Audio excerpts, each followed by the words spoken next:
think y'all would laugh if you saw actually how I had this set up right now. Okay, so we've been practicing. Some of you have been practicing hopping. If you're not good at the 180 hop, I always say practice this first. Just in general, this is good. The bouncier you can be on your toe stops, the better. I am going to do my best to show you what I've been working on, what I'm working on now, which is the lateral spin. That's what I've been calling it. Just when I'm watching some of the more elite players, I've been trying to figure out a way to incorporate my mobility on my toe stops and my spinning into my gameplay. This comes down to general comfort on your skates as well. Every team's going to use it differently. Every person's going to use it differently. But you want to be able to go from here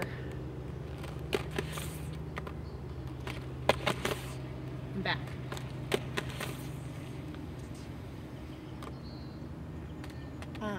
Doing it stationary first is really important. Again, this is a lot of confidence, nothing more. I'm still working on it, to be honest, and working on the application of the lateral spin. So,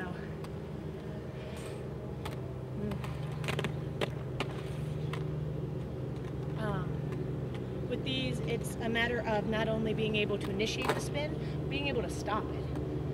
And I personally am working on spinning towards the track because that's where the action's going to be.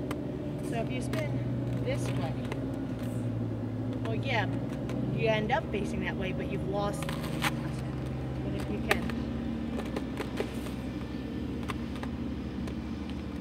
where is this applicable? I saw this being used a lot, hopping from the outside line to the inside line, or if you've got a team of blockers and you're here and they're holding someone, you can hop to the inside and outside very quickly using this, where instead of having to drop off and drop behind or come in front, you can just have your team. Now suddenly you're guarding the inside line without having to do any recycling. So that's that. How you do it. Honestly, if you can do a 180, you can do this. Confidence. It's a matter of 180, 180. That's all it is. It's just two 180s linked together. How you accomplish them, it's going to be determined by, are you comfortable on your wheels? Are you a jam skate kind of, or do you like your toe stops? Here, I use my wheels more, so there you go. All right, the hit and reset.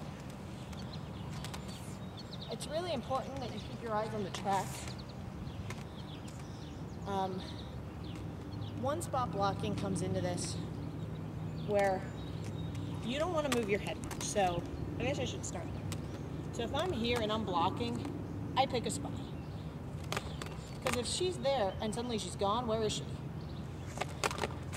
Got her.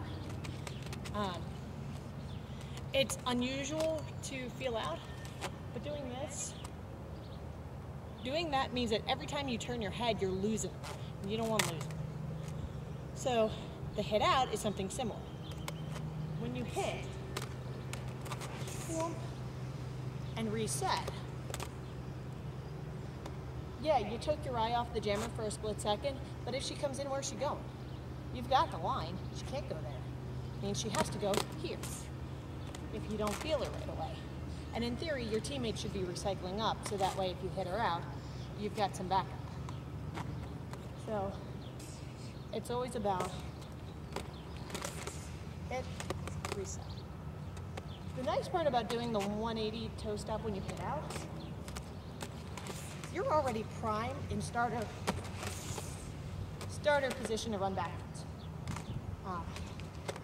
So keep that in mind. On the outside line, everyone has a good side. Outside line, same thing.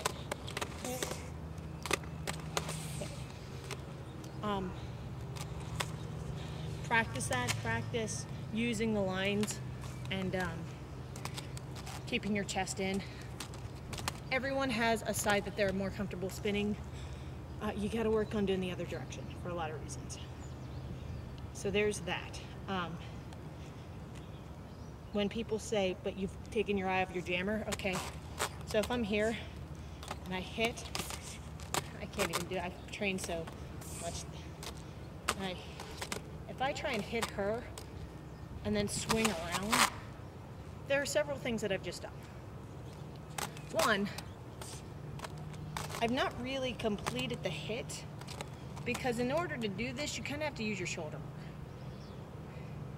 Then I have to be good enough to stop myself in my momentum to then swing around this way. You have now lost all your energy, had to regain your energy, which causes you to tire quicker, and you've had to do that spinny disco turn, which inevitably is going to set you off balance and you're going to fall. Aside from that, okay, so now I'm here. You better hope you're really freaking good at backwards blocking, because to go hit, spin, reset, or even hit, spin, reset, see? It takes an extra second. Doing it this way, you're using all the momentum of your hit to stop, especially if you're doing it the right way, where you're sitting on them and guiding them out. And then all it takes is ass flip. So work on that, practice both directions. It's easier if you have a partner, but I've done hours and hours just open skate or out here just doing it on my own.